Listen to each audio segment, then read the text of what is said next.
Greetings. Welcome to Speak Nerd and Enter. Just free stuff. Okay, we're recording. And go. Mark. What? I love you. Oh. Welcome to Speak Nerd and Enter. Hi. What's up? I'm Sean. On the end over there on the other side, that's Mark. Then we have Rich.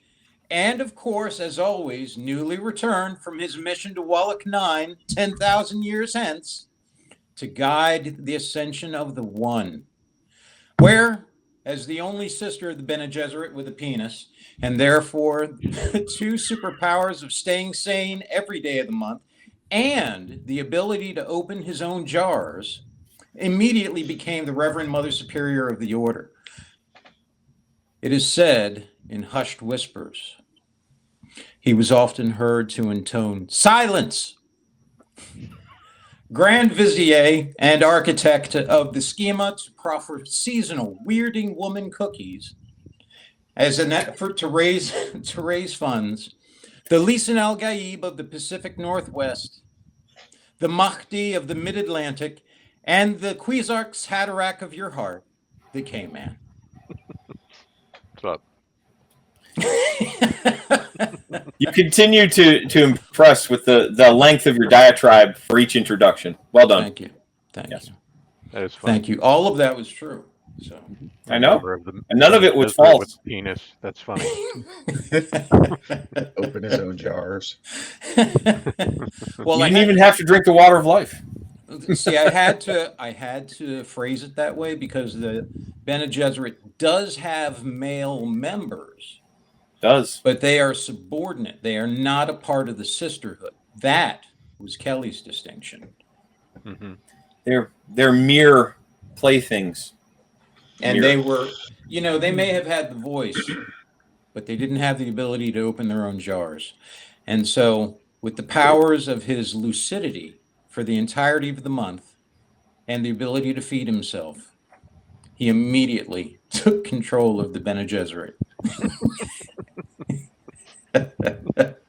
He could ride. It's because he could ride the worm. That's why. And I like the idea of the Bene Gesserit making cookies like the Girl Scouts. So, Yeah, that's funny. thank You you. imagine refusing them at your front door? Well, they wouldn't be at my front. They never do. Girl Scouts wouldn't do that. Not now. They go to the grocery stores and hit you on the way in and out. Right. Buy it. And in the hardware store. Yeah. You just walk it. You walk out of the store. So why do I have 15 boxes of cookies? What happened? Yeah. So If you're lucky, somebody at work's kid is doing it, and then you just put the order in, and magically the boxes Correct. show up. They're delivered. So Delivered. I have a couple things I want to bring up before we dive into Dune and the blessings and excoriations I'm sure that are to commence. First off, did you guys see the video of the killer whale? No. Killing You a shark. That one. Yeah. Yeah, I've seen it. Eating the liver. That one. No, not eating the liver. Not the one off South Africa. This was one that was done as part of a National Geographic thing. First time they've had it on camera where you actually see the shark killing a killer whale killing a great white. No. Oh, yeah, that I saw. Yeah, I loved that. That was an amazing, amazing piece of work. That was worth living. That was just amazing. I don't know how you guys felt about it, but When you watched that, did you just say to yourself, "Take that, shark"? I believe.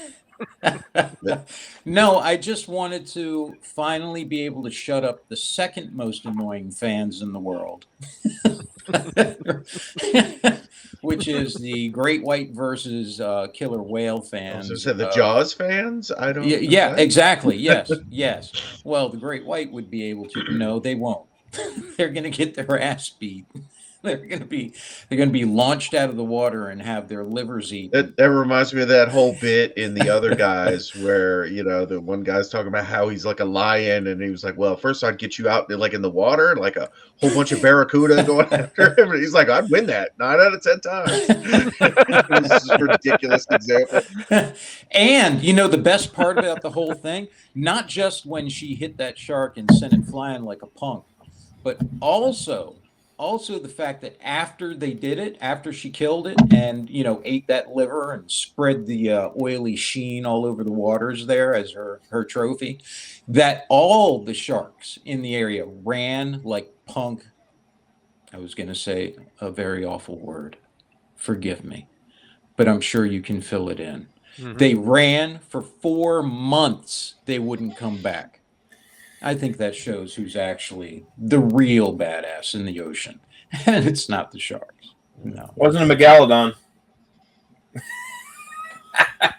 Well, I'm not sure who a megalodon is, but yeah, they didn't show up either. Yeah, is he Swedish? Yeah, I don't know who that is. That sounds Out like there. a piece of furniture from IKEA. You know what they can't defeat? They can't defeat a 5-foot tall Swedish man with a harpoon. Just can't do that. So Who, the killer whales? Yeah, Yes. they can. You ever seen Moby Dick? no, Yeah, shut you up then, didn't I? that was a sperm whale. No comeback for that. Huh. Sperm It's a whale. sperm whale and a fictional story. You know why they call them sperm Based whales? on true events happening in real time. I actually do know why they call them sperm whales. Yeah, because they're going to finish all over your face. You'll say that, but That's you the don't reason say I bitch. thought it Okay, was. Got it. Yeah. I thought it was a different reason. So I thought that was amazing. I had seen, the stories about incidents like that from before, but never had it been on camera so clearly. That was awesome. That I was just great. watched it. It's pretty good. Yeah, that was great. Let that be a warning to every shark out there. Yeah, as to who actually It doesn't matter if I'm in the water with him. I'm in trouble. who runs Bartertown. Orca run Bartertown. Have you seen the trailer for Furiosa? Yes. Yeah, I have. Did you? I have. What do you think? What is your impression? you talking about the latest trailer? Yeah. Could I do didn't with have some more one. killer whales, but They're everywhere. Obviously. I have concerns. The first Fury Road was so amazing Mhm. because of the practical effects and the seamless integration of special effects. You know what I mean? Like I literally was like, wow, there must be like 100 dead people in a mass grave post filming, right? Because you're like, there's no ways people survived, these crashes and all kinds of things from that movie. And looking at the trailer here, it feels more CGI, and so I have some concerns about will it be the same quality as Fury Road, which is what we want. Having said that, I am completely on board. I really am looking forward to this movie. I didn't mind the trailer at all. Like I'm like, man, I can't wait for it to come out. Some of the visuals, however, I was like, I hope it doesn't lean more toward, Marvel CGI, spectacle, and it leans more on its roots. yeah, I hope so too. But I'm going to give it the benefit of the doubt. I mean, Fury Road was so good. Yeah. And of course, you got Mad Max, which is good for the time, but Road Warrior really stepped. That was the Empire Strikes Back of that, series. And so I'm going to give them the benefit of the doubt and see what happens. Are we going to have a Thunderdome, or are we going to have something closer to Fury Road? Who knows? We'll see. I kind of dig the characters, mostly because of Chris Hemsworth. I like his wackiness in there. Does look like he's having fun. Yep. Yeah, he does. Yeah. It's so hard not to see Thor when he's on screen, though. You know what I mean? You don't So think I'm he looked a looking. lot smaller? I thought he looked I don't small know. enough Like that it's just when you're used to seeing somebody in that role, it's like I saw Iron Man in Oppenheimer. So really? no, not really. Very old Iron Man. Yeah. So the reason I brought it up is initial reports on it and my initial views of it, I was not real confident in it having any sort of anything I'll like about it.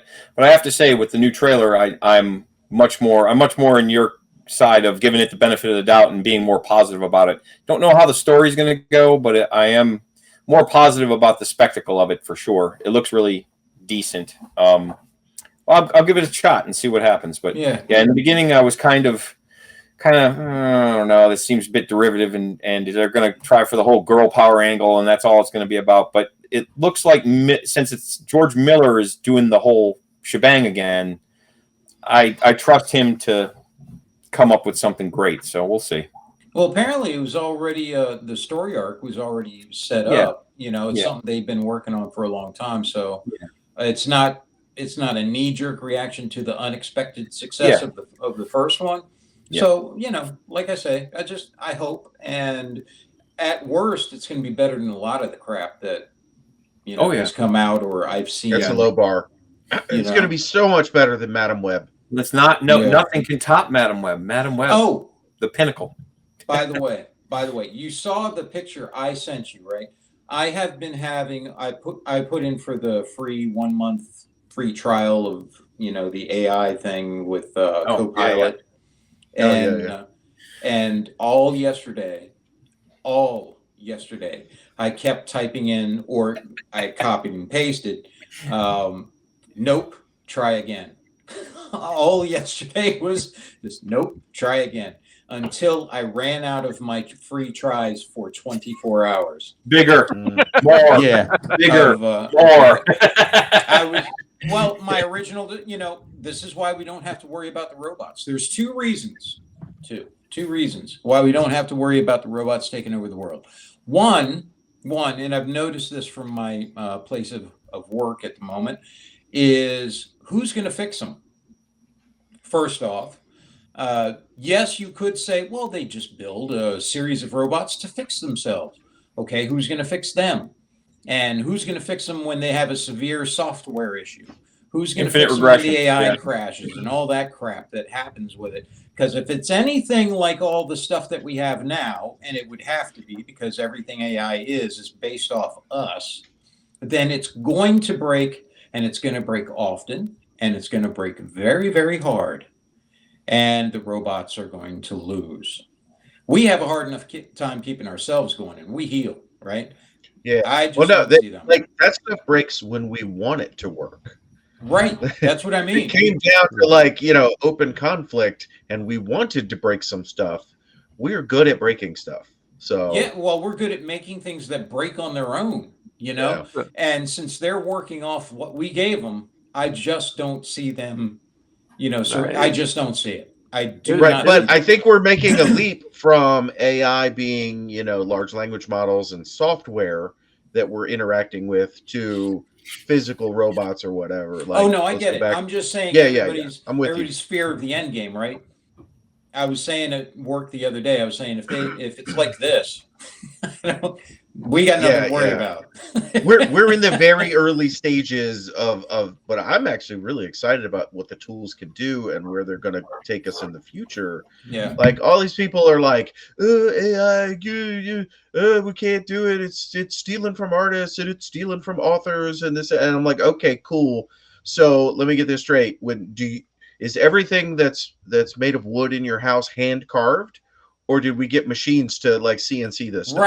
Right. You know what I mean? Like, there's no other area of technology where we haven't kind of embraced, hey, doing it the hard way was we no longer do that. We've industrialized certain things. Not only embraced it, but have started taking credit for it when we don't need to. The whole thing, we've talked about this, the whole thing about sculpting a figure, you know, on the computer. You're not sculpting anything. You're designing, you're, you know, drawing perhaps. You ain't sculpting nothing. The computer is doing that, as you said, CNC or whatever you're doing with it, the printing process, whatever method you're using. You ain't out there doing it with the, you know, knife and putty and all that. So yeah, you're right. You're absolutely right with that. Cars. Right. Same thing with Photoshop. There's no like, you know, oil paint or water-based paint, like you're using Yeah. digital tools inside of Photoshop, which is easier, cleaner. I wouldn't say easier. Far It's easier. different. No. Well, Well, I you're mean, it right. is It is easier, but I easier. mean, learning Photoshop, it's probably easier to learn how to use a brush and some paint than it is Well, to learn how to use Photoshop. So, I don't know about that because if you screw up with the brush and paint, you screwed up and you got to start all over right. again. Yeah, yeah. With the other, all you got to do is arrow back a couple times and take care of the Yeah. problem. But yeah, you're absolutely right with that. And the other point I was going to bring up about AI, look, if it can't follow the simple instruction to give me a cartoon of a funeral in the front yard of a house on a cul-de-sac with a giant robot hand coming up out of the concrete driveway, crushing and tossing a coffin into a van with an inferno inside, then what am I worried about? Yeah, what are you worried about? That seems really harsh. It seems pretty Harsh. simple. I It did- seems pretty simple, and yet you would be shocked Harsh. how disparate and how Now I will How say difficult this. it is. Yeah, I will say, yeah. You can imagine then having a bunch of computers trying to talk to each other about the war with man and how they're going to fight it and enacting any sort of strategy. You can imagine how that's going to work out. You give them the battle plan. You can imagine how the execution of that is going to look. Considering my favorite ones, by the way, my favorite iterations were the ones where it came up with a drawing, some variation of robots and fires and vans and all that, and two guys standing there and, two newscasters, right? And it'll put the harsh in very different spots. And my favorite is when it has the harsh coming out of the coffin. Yeah. Yeah, like I said, there's a ways to go, but there are some inputs that I've seen where you can actually take an input image, right? And the AI will look at that image and the prompt and use it to do things. But I've also seen where, like in real time, let's say Photoshop, you could be in Photoshop drawing or have like a very crude drawing of kind of the layout and the placement and what you want, and it'll use the prompt and kind of get you closer. So rather than like, here's some words and it's got to interpret just your words, the images and things like that. And so again, adding in a little bit of kind of that artistic creativity for layout or placement or whatever. And we're so early stages with this, it's kind of like the old AOL dial-up days. It feels like of kind of getting on the internet and doing things back kind of, then. I think, but I was thinking about that the other day, yesterday as well. But there's also a certain amount of freedom that comes with that. And I was thinking to myself, this feels pretty free, being able to come up with a request like I did, as ridiculous as it is and all that. How cool that is, being able to do that. And how much longer do I have before I'm not able to do that? And somebody's going to say, no, that's too far. You can't do that. Like I tried to put in all that stuff I said. And while the disembodied heads of Anderson Cooper and Jake Tapper are watching, and one of them is saying, or Anderson Cooper is saying harsh, it wouldn't let me do that. It said, no. What did it say? It said violence, probably disembodied heads. Well, not violence. It was something about inappropriate, or I don't know, something like that. And I was thinking, yeah, there we go. Yeah, that's well. the No, first see, here's the parts of thing: it. the commercial providers online have all kinds of keyword limiters, and they lock it down because people are trying to do all kinds of inappropriate things. You can get a version of these models to run on your computer, and you can go hog wild and make whatever you want. Yeah, you know what I'm saying? What I'm So like, saying, but you got to have a decent computer. It's going to take a long time for you to get any decent output. So, but this is what I'm saying. It's early days where we have that freedom, and that was the first signs of it being limited, and then it's only further limitations from there. You know what I mean? So I understand why they did it. I know why they did it, but I'm saying it's the first indications of it. So. Right. Yeah. Stable Diffusion XL is the version that you can actually get and run it on your personal computer, where you're not limited by a lot of the other But you have to like, train it. yeah, well, you're Yeah. gonna have to do that a lot anyway. But I'm telling you, like Leonardo.ai is one of my favorites because of the slick interface. For a lot of these, you gotta be a techie to really like get under the hood and do things. Leonardo AI has a web interface that you can just like. It was so easy to take some ideas and put it in there and spit some stuff out. And the tools are kind of built in there, and it's a much more user-friendly format. And like most of them, they have that you can do so much for free, and then if you want, you can pay a little bit more. So, if you're at all interested in poking around and doing some of the AI art things, I highly recommend Leonardo.ai. It's cool. And there you go. And there you are. Mm-hmm. So, but I have been enjoying doing that, by the way, just seeing what it comes up with and where it puts everything and all. Yeah, that's been enjoyable. It was So- Right. it was cool to see the robot hand coming out of the ground, crushing the coffin. I was like, yeah, that's pretty close. That's pretty close to what it was. It's pretty close to what I wanted. Right, and that's what I'm saying. With a little bit of Photoshop skills, right? You could be like, I like this hand coming out of the thing from this picture, but this other picture, I like the van better or whatever. Copy, paste, cut, put them, compose your own version of it, then feed that back in to the AI model and refine. So that it's not automatic. You're not ever going to get exactly what you want right off the bat. But like I say, there are ways to use these tools, but they're clumsy right now. You know what I mean? Give it a couple of years. I think there's going to be some people in their basement who can, give Hollywood a run for their money. Sure. Yeah, I think so too. But I just think, I don't know, man. I think there's going to be a lot of controls put on it. I really do. I think the abilities and powers that this offers will scare a lot of people and a lot of governments and organizations and such. And so you're going to have a lot of controls put on it. I think any advancement just makes it easier ultimately for us to do all the various nefarious things that we've done for years as humanity, right? So I think the controls aren't born out of nothing, though. No, I they're there for a know. reason. I know that. Well, ostensibly they're there for a reason, but even them being there for a reason does not mean that they're not then being used for the wrong reason Sure. by the ones who are controlling it. Do you understand what I mean? Oh yeah, for sure. And I'm just one of those. I'd prefer to have the Like an freedom HMO. on the. You're not an HMO. Well, the housing authority that goes around and penalizes people for everything that they've got. Yeah, Your recycling bin yeah, is the out of place. HOA. The HOA. Thank you. Yeah, it's going to be the rules get taken out of context and get misapplied, but people also use the technology for goofball things. I know, but I'd rather have a dude with a purple house than the organization telling me I got to get 100 signatures to put up a mailbox. I would too. I would too. No, I would. When I owned my townhouse, I got on the HOA board out of self-defense. Right? These fools had no idea what they were doing.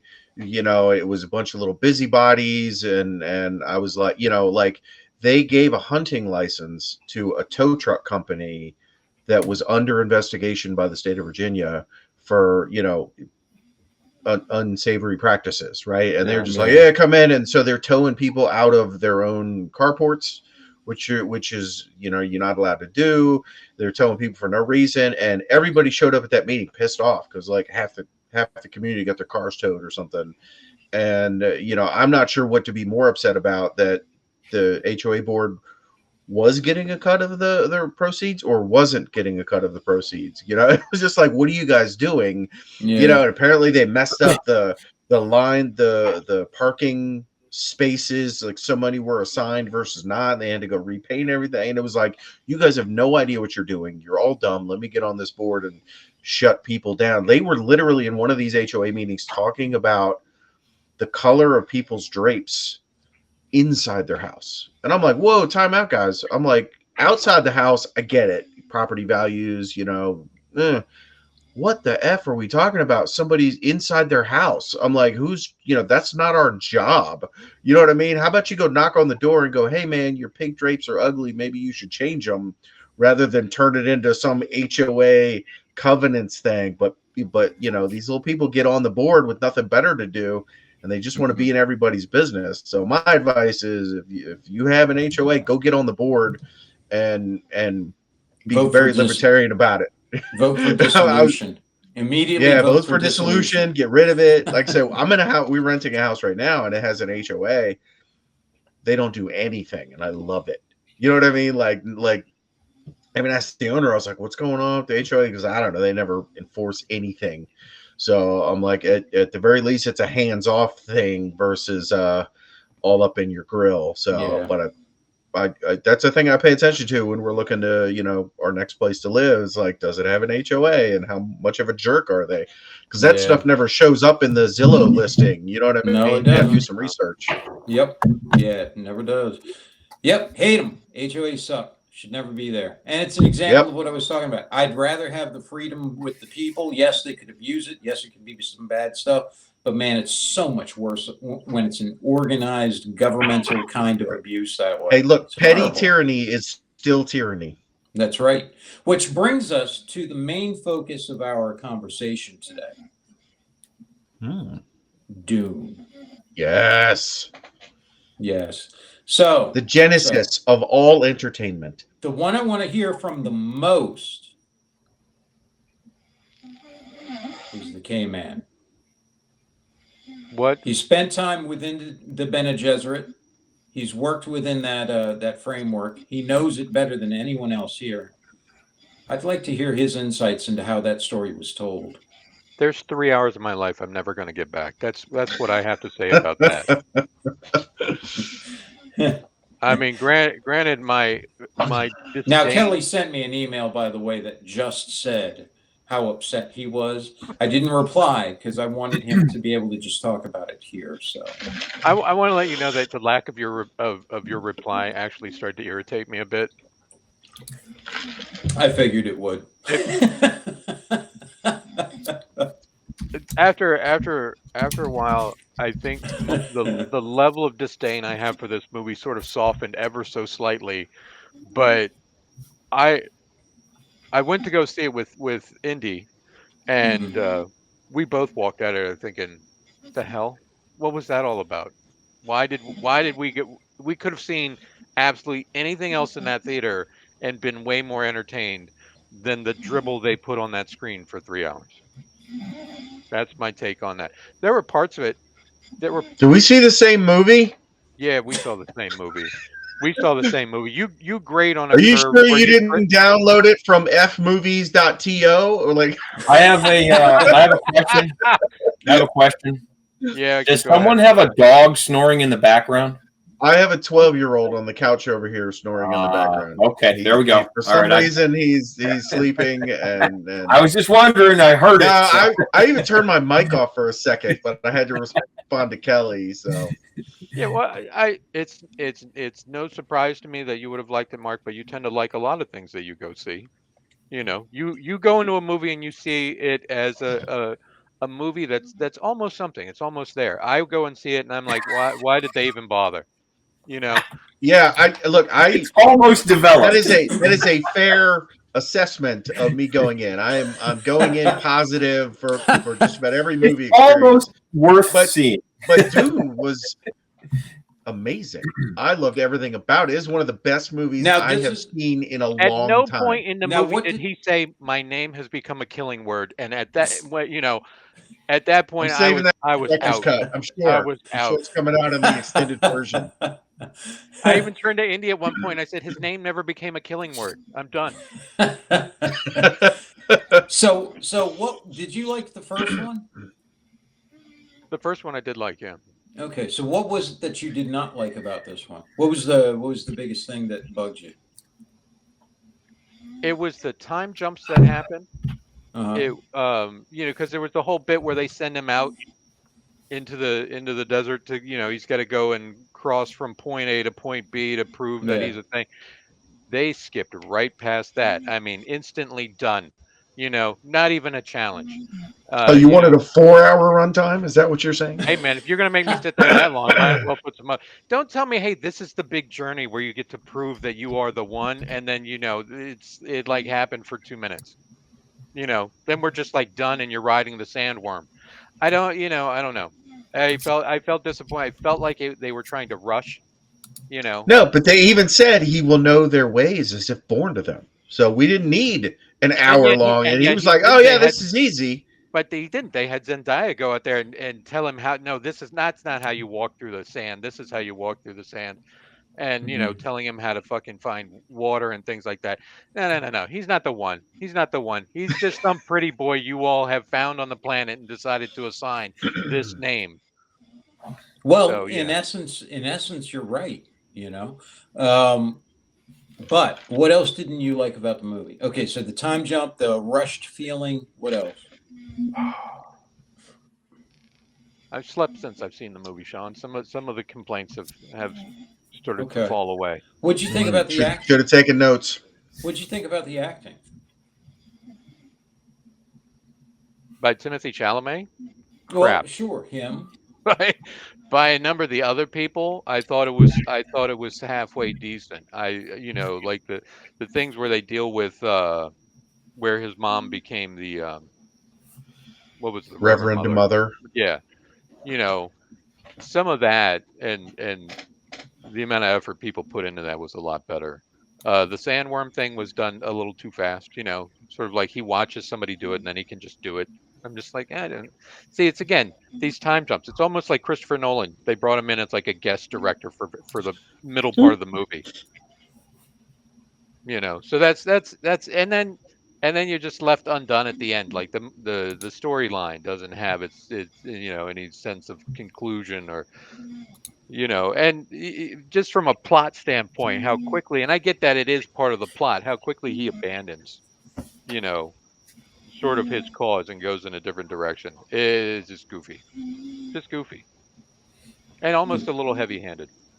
The part where he abandoned his cause. Yeah, because he's like I'm gonna I'm gonna be true to the people, and then he abandons that, and he sort of installs himself as a dictator. Well, Right yeah, in the end, yeah, yeah. That was his biggest fear. But I took that as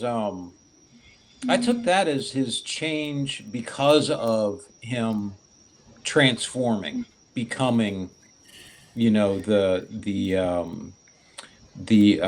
Without hard rock. no, not that, because he, in essence, he's not. Yeah, I know. But Yeah, I know. but But him there's also becoming the aberration that he's going to be, I took that as that, and he was afraid of that from beforehand, and so it was kind of like you were watching The Fall, and as soon as he got involved in the drug culture, he but was down. He was Damn, done. junkie. it wasn't even this gradual. It wasn't even this gradual fall. It was he's going along, and then right off the cliff. Yeah, yeah. And which the movie is built on, or maybe the entire story of Dune. Sorry, Dune Society, I don't care for your book. I'm never going to read it. But here's the deal: is that it's this immediate drop off the cliff from like I'm with you guys, and then immediate off. I'm now the dictator of all the universe. And let's stop for a moment and think. Okay, wait. That snoring is. A bunch I of know. a bunch Getting of louder. Hold on a second. Eli, wake up! Nope. I just yelled at him. He's not even moving. The convenience that all these people come out of the desert and can overthrow a galactic superpower, and just walk in on the emperor and challenge somebody to it. That's not how that would go at all. These folks have lived out in the spice for God knows how long, and then they're going to suddenly just take their planet back because Space Boy has decided to land on the planet and drank the water of life. No, please. Well, there is more to it, Kelly, than that. I mean, it's a long plan that they disrupted, but I see your point. There may be, but go watch the movie You and then don't come back you and don't tell wanna me read if they even touched on that longer plan.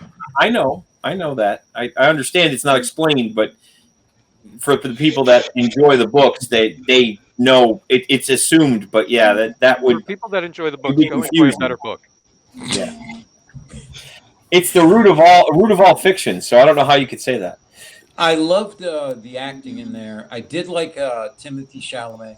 I loved his transformation from who he was, the unsure, hesitant, kind of afraid of what he's going to become guy, to then suddenly when he goes into the gathering and he just lays down the law and tells them, no, that's not how it's going to be. And who amongst you is going to stand against it? Like, calling him out with it.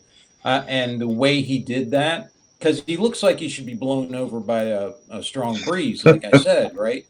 But the way he acted that, I really did like that. I liked his transformation there for his character, and I love the fact that how he played, and even as a plot point, how he turns to Zendaya and tells her, I'm always going to love you, and then turns around and says, "All right, let's get married." To the other chick.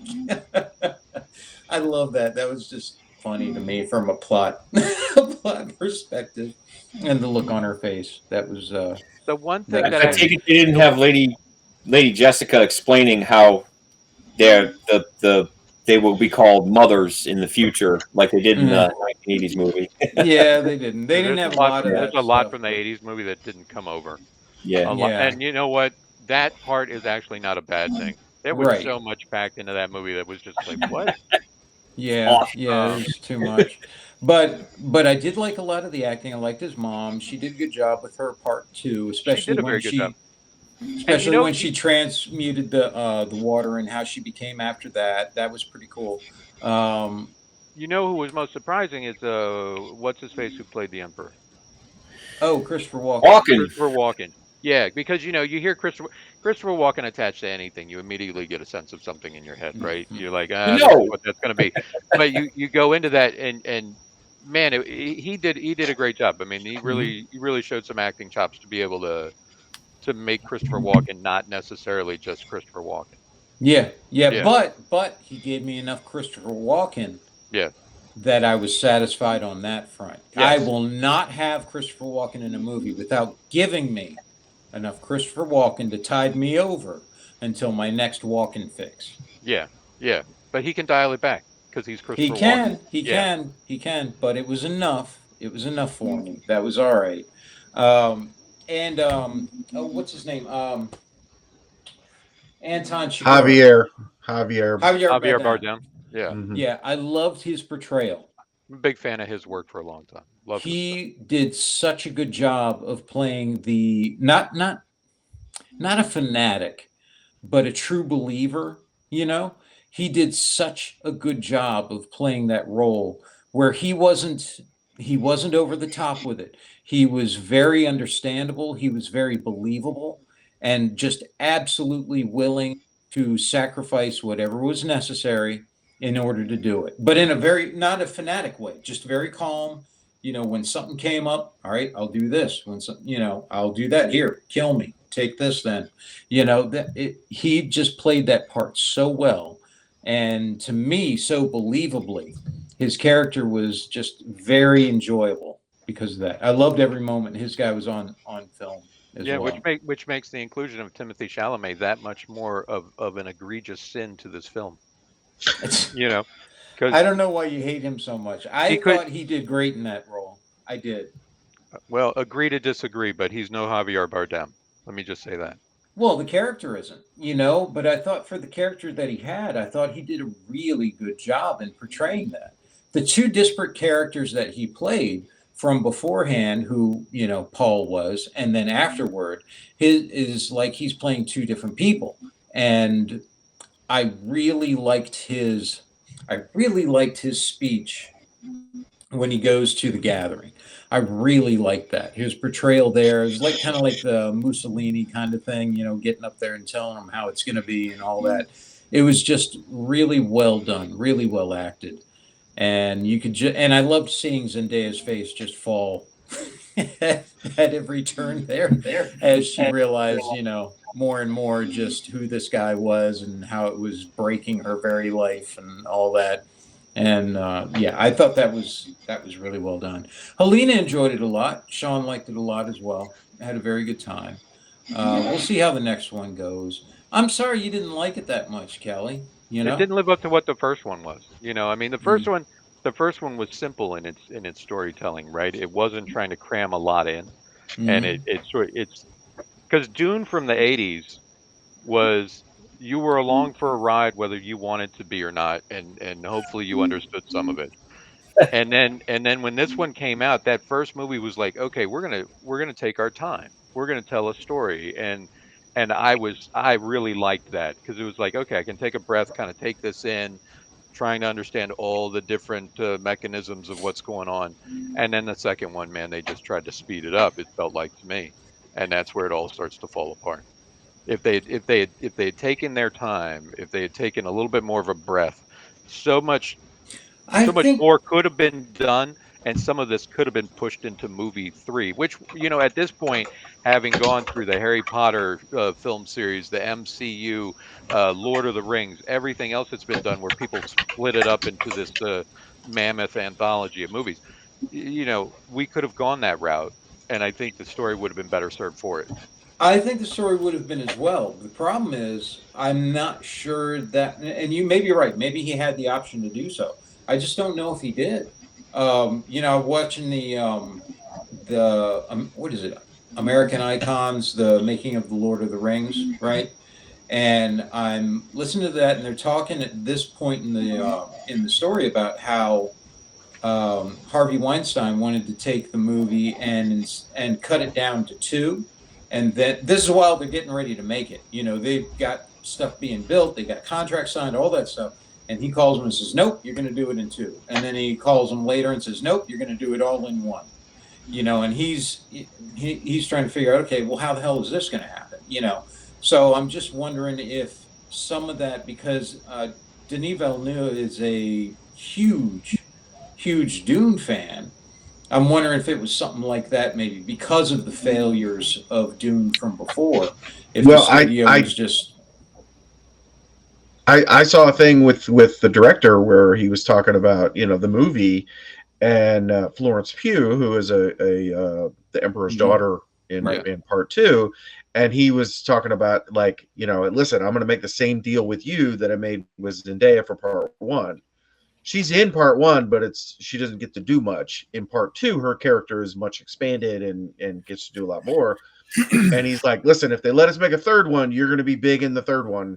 But in this one, you got this small role, fingers crossed that it goes well. We get to make the third one, and you're going to have a bigger role. So that says to me that he's, it's never a done deal, right? You know what I mean? If Yeah. it came out and it was a flop, because let's be honest, Marvel's had, $200 million flops, right? Nobody expected a $200 million flop. You know what I mean? But they're like, oh no, this didn't work. So Dune literally could have flopped. Now it got a 93% on Rotten Tomatoes and an audience score of 95. So it is clearly not a flop. You know what I'm saying? Like, it's doing great on both metrics. Go ahead, But Rich. I had heard that they didn't introduce Alia at all in the second one, did they? Who's Alia? No. Do they discuss Alia at all? Alia is Paul's sister. Yeah. So they do discuss her. Okay. However, instead of her being born, because he didn't know how that would play or how he would portray a character like that, he has her as still the mother's still pregnant, but she's talking to the mother as an embryo. Indy thought that was one of the creepiest parts of the movie. Because for the third film, she's vitally. If they do apparently they're doing God Emperor of Dune next, and for that film, she is a vital, important character. So I was curious if they introduced her. Okay. No, she was cast by Anna Taylor-Joy, who was in the Furiosa movie. No, she was. And she's in one brief, flash forward scene. You know what? I don't know if it was a flash forward. Was that more of like a side premonition? Scene? Right. But it was not this happened in the movie. It was like, here's a possible future kind of thing. Well, I took it more like a vision, spiritual. Because you guys are talking about a subsequent movie. If they never mentioned her, it's impossible to make because she's a vital character. No, she's definitely introduced. It's just in a very different way. Because from what I understand from him, he just couldn't figure out a way to do it that was believable and not weird. Yeah. And it's already, like Kelly said, it's already weird and already creepy and stuff, which it's meant to be. Yeah. The little deformed girl in the 80s movie was pretty. That was pretty. I enjoyed that. She was a weird little kid. You know, I forget how young I was when that came out, but I remember Tammy taking us to go see it down in Waldorf, and I remember thinking then, or understanding this is supposed to be the creepy girl who's, Yeah. you know, a bit Preborn. beyond, well, Yeah. yeah, beyond and outside everybody else, you know.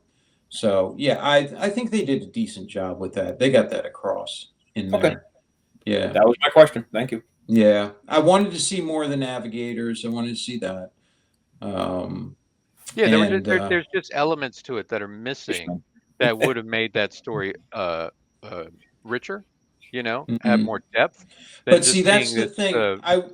Maybe it's because I went into it thinking, okay, he's kind of got he's playing with house money. The first one was enough that he got to make this one, and so he's kind of playing with house money. And I went into it kind of with that idea, and so I wasn't expecting. I wasn't expecting as much as I got, to be honest. I was expecting possibly a little bit less because he was going to get notes or something, and it's got to be this way, got to be this way. Because he's never really made a massive blockbuster. He's always So been he's always been more of a very appreciated artiste, you know. yeah, And so getting this and the reins on his dream, I don't know. Maybe they were trying to go for a kind of a Lord of the Rings thing, thinking both of them were written about the same time. They have the same kind of following. They both had crappy adaptations made, you know, at different times and that kind of thing. And they figured, well, got a fan of the other one to do this and rolled the dice and it worked. We could just throw some money at it and see what happens from there. Just a small. The Lord of the Rings was written far before Dune. Dune was a product of the '60s for sure. No, I know, but no. What I'm saying is that their popularity. Oh, I understand. Okay, yeah, was around the same time. Yes. And so they're looking at it kind of in parallel that way because the same group liked. Yeah, you're correct. So, yeah, absolutely. I just wanted to clarify. Yeah, okay, yeah. got it. Yeah. So anyway, all right, time for me to jump in there. Dune was amazing. It was the best film I have seen in forever. I cannot wait to see it again. In the book, Paul is 15 years old. So having the, you know, Timothée Chalamet play basically a teenager, like it works. You wouldn't want some big strong dude, but like I thought he did a really, really good job. I agree with you. It's hard to look at him and go, yeah, he would totally survive a knife fight against this, you know, anyone. You know, some grizzled Fremen killer or some, you know, Harkonnen assassin, whatever. he wouldn't survive a knife fight against a teddy bear. Yeah. Like, okay, but you know what? I've spent the last 10 years watching 90-pound girls beat up, you know, very accommodating stuntmen. So you're poisoned. Right. The only thing I did not like about the movie, right, coming out of it, I remember having this discussion with the family when we saw it, is Emperor comes down to the planet. There's a big storm coming along, and they're like, hey, there's a storm coming. Maybe we should go up in orbit where we're safe. And he's like, nah, it'll be fine. And that's when the Fremen come in attack and all this. And I'm like, okay, why even put that scene in there? Like, I would have just cut that dialogue and it'd be like, whatever, there's a storm coming in, who cares? But to put that piece of dialogue in there, like, maybe we should go somewhere safe. And if he just said yes, the Fremen would have been like, ha ha, oh. Now, in reality, and the movie would have ended, right? You know what I mean? In reality, Mark says that. No, we've all played RPGs with Mark. If Mark was the Emperor, it'd be fine. Sire, we should get back up into orbit where it's safe. I said the planet's safe. Yeah, exactly. It's my Arrakis, my Dune. Bring me that floating fat man. I would think it would be. I figured that. Sire, I said it's secure. I figured that would be his hubris, right? So, you know. Maybe, but you know, from the filmmaking, from the dialogue standpoint, I was like, why even put that in there? Hey, there's a big storm coming. We should go somewhere safer. And they actively say, no, it'll be fine. And then the climactic battle happens, and then, you know, the big fight, and the Emperor gets deposed. And I'm like, it all hinged on somebody going, yeah, you know what, let's go up there where it's safe. And that didn't, you know, if this whole plot hinged on some security guy going, we should leave, and it didn't, like, that felt to me like Wow, wow. Well, that's also Um, shitty security if we're being honest, right? Oh Like yeah. the guy in charge is the one who has to make every bloody decision. No, man, there's some security chief who's saying, "Okay, let's go to orbit." It wouldn't have even gone to that far to say, "Hey, sir, we should probably go because there's a storm coming." No, they would have just gone. They would have It just came gone. across, Dune always came across to me like it was written by a guy like, what's his face? The dude who wrote, what's his name? Frank Herbert, What's I'm his gonna need name? more than what's his name and what's her The guy face. who What? wrote, the guy who wrote Dune. Frank Herbert. Thank Frank you. Herbert. Thank you. Yeah, it came across to me like it was written by him. A guy who has no tactical knowledge, no military knowledge, no knowledge of how any of that would go. Whereas Tolkien, on the other hand, was Soldier. very much Was half elf. associated. Well, he was also a World War I veteran veteran. of World War One, Yeah. and he knew how these things worked and battles and all of that, and had a good understanding of that. Herbert comes across like he's done none of that and done peyote and all that and just wants to Right. put in a Well, lot of I this think stuff. he also was like, "Oh, how do I do this big story without a bunch of laser guns?" And so he's like, "Oh, okay. Well, you got to use blades, and you got to put it in slow past the shields. And Yeah, if a see, laser that's hits the shield, Nuclear everybody blows. explosion. Everyone just dies. And oh, if you turn a shield on, all the worms come eat you. Yeah. Right. So it feels like the DM putting the party on rails. yes, exactly. So that we Yeah. get to play in that sandbox. See what I did there? Yeah, that's exactly Yeah, what it feels. So when I go to see Dune, I kind of feel like it takes away from it in one sense because I don't like that. Right. But that's a But on source the material issue, not a right, correct, movie issue. Right. correct. So that's Yeah, why yeah. I say I don't like that, but I set it aside because I know that's just the way it is. And if he does it Right. differently, well, you're changing everything then. You got to change all that stuff. The slow shield and everything apparently is slow now. So what's the point of the shield? That kind of stuff. So there's so many things with it. But regardless, I thought with the material that he did a really good fan service to it and did a wonderful job with the visuals. I love the art direction and the costume design and all of that stuff was really well done. And creating a Dune universe, I think he did a really good job with that. It has nothing to do with what and the universe felt lived in and real. Yeah. In the same way that, say, the Shire felt lived in and real. Yeah. From Lord of the Rings. You know what I mean? Like, Yeah. whereas sometimes you'll see, like, oh, for on Sci-Fi we have this show, and you're like, yeah, that's a set, and those costumes look like they were taken right off the rack, put on 10 minutes before the scene, and they're going to be taken off and pressed right afterwards. Like that, like nobody lived in those clothes. That is not the feeling I got from any of the costumes and the settings in this movie. Yeah.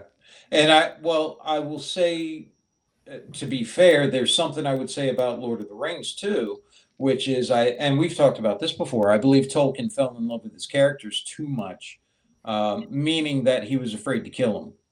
There wasn't enough cost for the size of the battle and everything that was there. I'm glad you bring that up. That was the other minor nitpick I did have with the movie, right? So at the end of part 1, right, the Harkonnens come in, they kill everybody. It's like, oh no, and then Paul and his mother get away because the doctor helped them ultimately, and they use their weirding powers to get away, right? and then Duncan, or what is it? Aquaman shows up. Duncan. And then in this movie, right, Thanos shows up. Right. And I'm like, would they miss all the main characters in your plot to overthrow? So it felt like there were a lot of people surviving when it was a coup, right? The whole point of this Harkonnen coup was to kill everyone.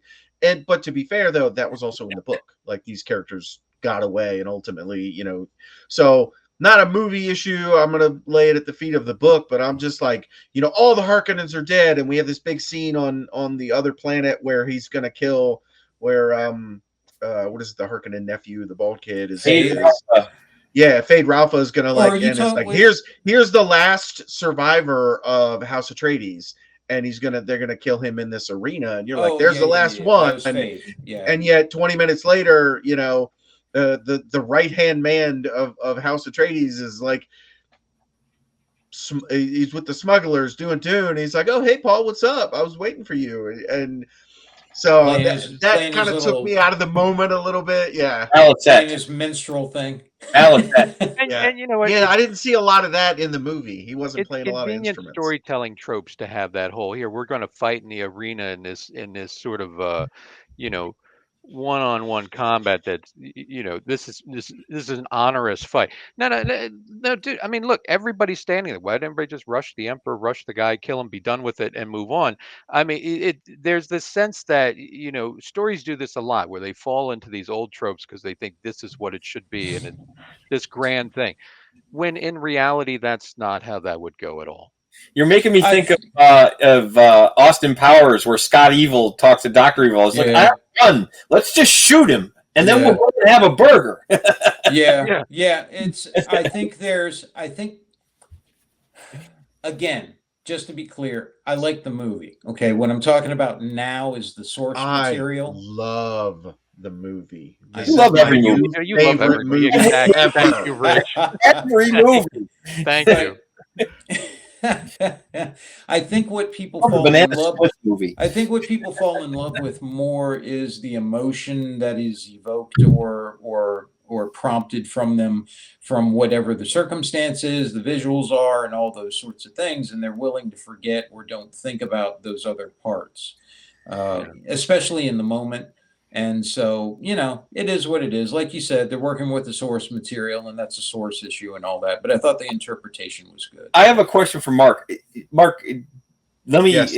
Do you feel that your rampant positivity for movies in general Rampant is an offshoot of your respect for the creative process because you created things yourself, and that you have a respect for what they're doing, therefore you give them the benefit of the doubt regardless? Right. Yes, I have two answers for that. Number one, I don't think I have rampant positivity. No, like for real, I can pick some movies apart, right? Like for real, I can be like, hey, the movie was fine, but this sucked and that sucked. Like I do that all the time.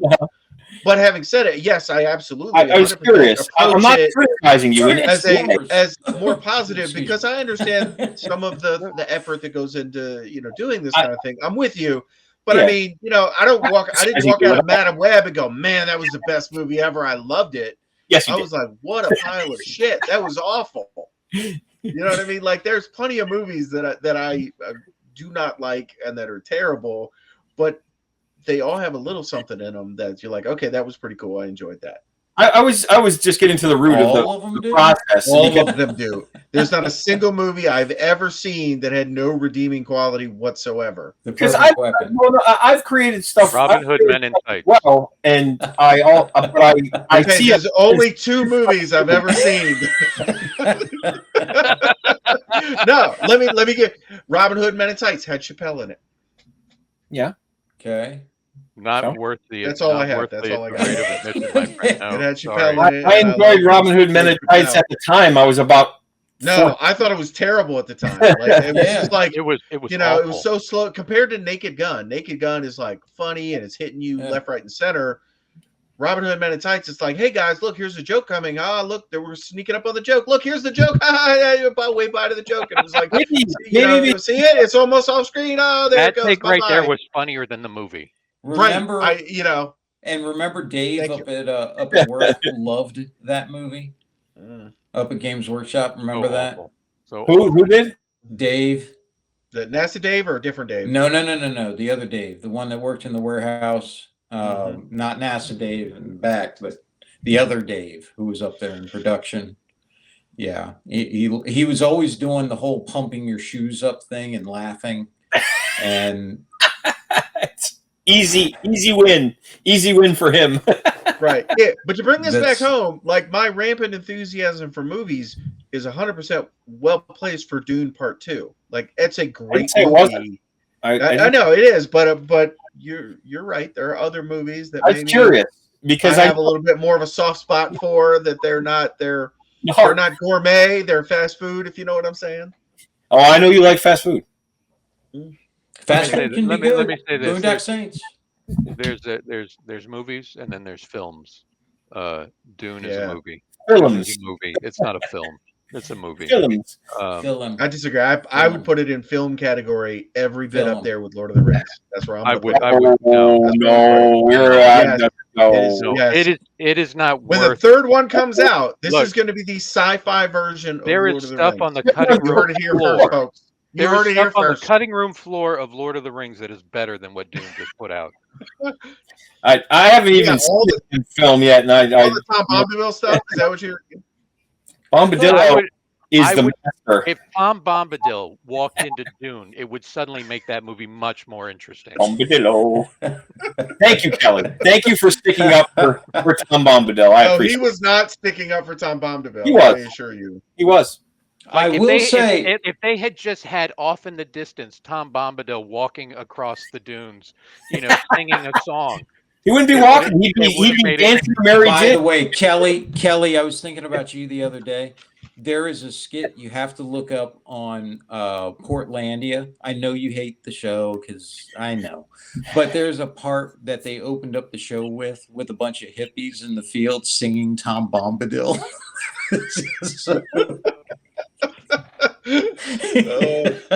And then after they're done, the hippies try to put this chick's harp in the car so they can take it back to her house, but it won't fit. And oh my God, it was so good.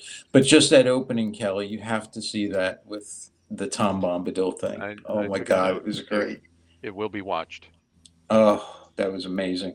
The other part, I'll say this, the other part that may have made it a bit more enjoyable for me too was the fact that Helena was there, and it was really cool seeing a movie that she was really into and really liked, and just had a great time with it. That was nice too. That was really good. If she watches this, I apologize that I've just taken your joy away. Oh, I showed her your email. She was like, wow. It was like you punched her in the face. So just so you know, you broke her little heart. I've just sent it a little bit off topic, but you reminded me of something. I've just sent you, because you mentioned Portlandia, I've just sent you Frank Reynolds in Baldur's Gate. It's a clip of someone interspersed. Oh, yeah. They had a... I had never seen it before, so I just sent it to you. Yeah, I've seen that. So anyway, there we are with Dune. That's our take on that, and we're sticking by it. We have 2 thumbs up, a thumbs down, and an abstention. I'm 2 thumbs down on that movie. So. I'm here. All right. Well, I'm 2 thumbs up, but I do want to see Walken. I am interested in seeing Walken. Yeah, it can't be 2 thumbs down because you liked Walken. And you liked Javier Bardem. Yeah, no. But, and again, I will say that every actor there did an amazing job. I don't think anybody took away from their role. And my concern with Christopher Walken was that it would just be Christopher Walken. But like you guys said, it wasn't. It was, he's a very recognizable, actor and has the speech pattern and mannerism. No, you know why your father had to die? He was weak. I love him. I love Christopher Walken. So anyway, all right. There was one thing I wanted to close with. What was it that I was going to talk about? How do you guys feel? How do you guys feel about The Crow from the stuff you've seen of that? Haven't seen anything. Oh, you haven't seen the new trailers? I haven't watched the trailer, but I've seen some of the stuff about other people reacting poorly to the trailer. So I don't want that to color my perception. I just wanted to see that it's a different look than the kind of the 80s goth, and the source material is kind of very dark, and they're going in different directions. But you know what? What did they have Timothy Chalamet? I also really enjoyed Jared Leto's Joker, which was a different take on the Joker, you know what I mean, coming off Heath Ledger or whatnot. I like Jared Leto's Joker. I like the way he did the Joker, so I'm not automatically going to look at some kind of reimagined version and throw it out of hand. I'm sick of reimagining. I was all on your side. You didn't like Jared Leto's Joker? No, I didn't say the movie was good. I said I liked him as the Joker. I like Leto's Joker, and the director's cut of that movie is actually pretty good. with his stupid hands coming together with the whatever the hell was on his hand. Yeah, the smile on his hand. Yeah, smile on his face. I wish I'd known that he was so beaten him awesome. to I death loved in it that, so in Fight much. Club. I wish he had finished him off. Well, no, I can't say that. He did a good job in Blade Runner 2049. Did you like that, Kelly? Never watched it. Oh, really? Oh, it's worth watching. Yeah, I It's liked very, very good Blade film. Runner 2049 was really good. I really enjoyed it. I liked that a lot. Yeah. I actually saw that one in the theater, Mark. I know. I was with you. I know. Sat there having to. I couldn't leave. I did not like Arrival, but I did like Blade Runner 2049. Yeah. And for Arrival, he doesn't have anybody to lean on for that with me other than himself. That whole bit with the military guys going in there and going rogue and trying to kill the aliens was really dumb. You know, I just remember sitting there in the theater thinking, okay, this is never going to happen. You know, was that the one with Natalie Portman? No. Which one was that? That was Annihilation. Backwards in time. Annihilation. Yeah. Okay. Yeah, what I'm talking about is where the squid animals come up and they're making little graffiti things on the window out of smoke. Yes. Yeah. With Amy Adams.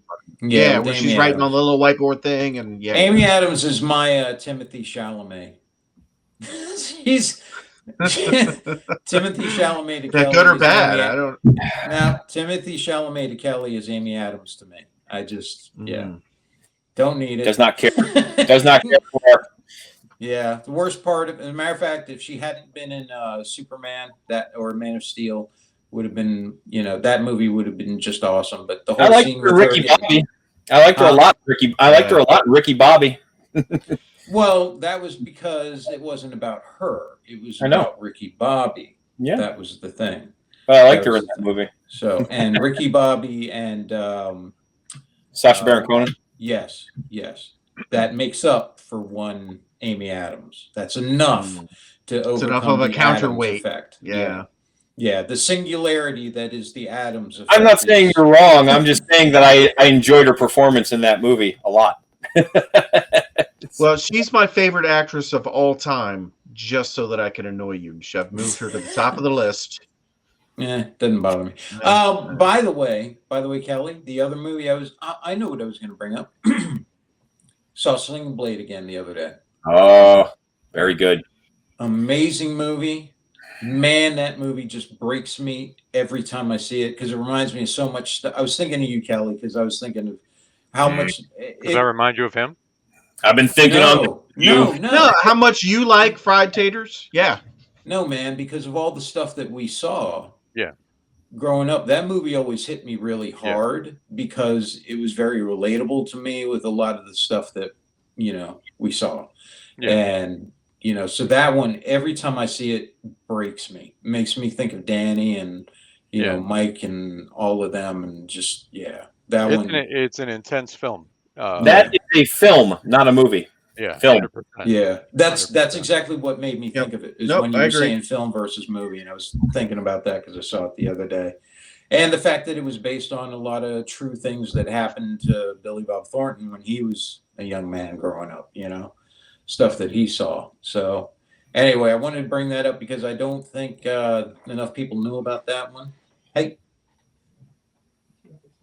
Oh, hang on a second. Helena wants the keys. Here, come on.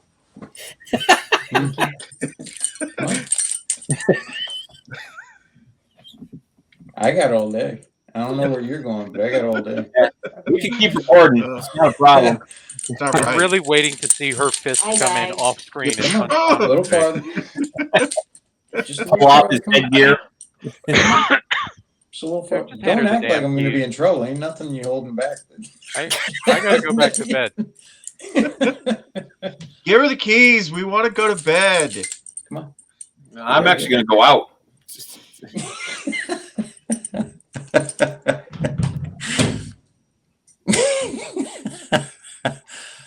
And Well, that's how before you we do started, like my wife's purse was on the That's how you table do it. behind me, and I specifically took it and moved it over off camera in case she got up and needed to go somewhere.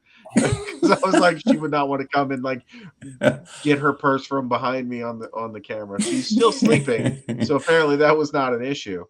But Yeah, Elena's little afraid forethought. to be seen by all the people that would watch this. Our fan, our Hey, one man, fan who's her. I don't blame It's her, her. man. I mean, She's I our do. own fan. I do. She would have blinded you with her glory. She's True. 80% of our listening audience. Yeah, I'm saying she's our fan. She's the only one. which is is why, that which is is that why just she because shouldn't be Sean afraid has to be it playing seen. in the background as she walks around the house? Probably. Yeah. And he's gone. Ah, there he is. All right.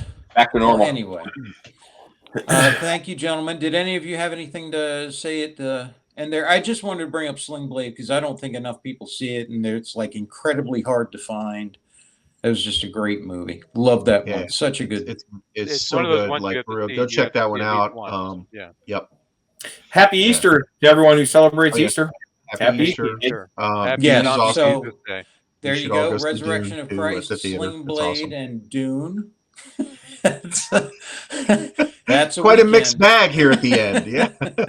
Well, I mean, Dune and is a Christ killer story, whales so- fighting sharks. Yep. Yeah. There Dune you is go. a Christ story. So Take that, shark. It definitely is. That's true. Talking about the crossing the desert. Yeah. Mhm. Yeah. Just think how disappointing the Bible would have been if Jesus went to go on his 40 just think days how sojourn, disappointing the Bible and just would on have the been. next page, well, I'm back. Just think how disappointing the Bible would have been if it didn't have Dune to draw from. Because Dune Hey, is if the Israelites fleeing Egypt had had some sandworms, it would not have taken Yeah. 40 years. well, it was all inspired by Dune anyway. Where do you think books came from? Yeah, Yeah, follow don't me, you- people. I'm going to lead you to the land of milk and honey. Okay, we're here. Kelly, know. Kelly, do you not remember the part in the Bible where Mary showed up in the desert and showed Jesus how to survive? Yeah. By drinking the water of life. Right. And how And to he harvest the transformed water. the water of life from water to wine. Water of life. It's there. It's all there from She Dune. shows up behind him suddenly. I would not have let you save my friends. What? That's not how you walk through the desert. All right, boys. On that note, On that Uh, blasphemous silly note, walk. yes. And anyway, the next iteration of that sounds so pompous and expectant. Mark, I would like to, if possible, and I know you've been you've been really good about this, but I'm willing to, throw money in and stuff like that. But the next iteration of the shirt, I would like to know if you guys think like I do. It would be, I just thought it was funny, some of the stuff that AI came out with like that. I know it wouldn't be a true interpretation of Kelly's dream, but I kind of like the idea of it just being so screwed up and misinterpreted by technology and the real world, that if you pick, something like that for the next iteration of the shirt to have, I would just like to make this as much of a tradition as we could, the whole harsh thing. I do like the idea of a giant demon hand with a coffin coming out of the ground. That would be a nice symbol with harsh over it. Well, that's what that one was that I sent. Yeah, I know, but just that hand with the word over it, Well, no, what I mean is I'll send you some of what it came up with, and just to show you the ridiculousness. And I just like to make this a tradition. I really like the idea of Kelly's dream and using that and Paul's death as a point of bringing us joy and laughter throughout the years. Paul's death is a point of humor. Yeah. I like the idea of Paul. That's what made it so funny when the harsh was coming from the coffin. Was the idea that it was Paul in there. That it was Paul. There was one of them that it came up with where it had a robot zombie inside the van. And it was like on a pile of coals, and the coffin was outside on the ground. with two newscasters standing there, and the coffin has harsh coming out of it, and I just looked at that. It's like, were you even listening to me? I don't understand. Here, have this. I don't know. I just liked it. I thought it was appropriate. The total misinterpretation of Kelly's dream and, all that. And just anyway. So anyhow, if that is something you would, care to do, Mark, let me know. I'll kick in money on that. I know a guy. We can make that happen. So, you'll get what you deserve, Fleshbag. I love, and by the way, those other ones, and I will be wearing those, by the way, for the show. They are amazing. They are amazing. I wore that one with the chain thing to work, and nobody knew what it was, and that just made it so much funnier to me. And that was great. Anyway, all right. Thank you, Mark. Armor Class 10 is amazing. Good work. Nobody's doing that kind of work. Yeah, Armor Class 10 is the film. ArmorClass10.com. T-shirts for non-NPCs. That's right. It's a film. All right, boys. Thank you very much. And I will see you next time. And always remember, I love you. This concludes our Speak Nerd and Enter broadcast.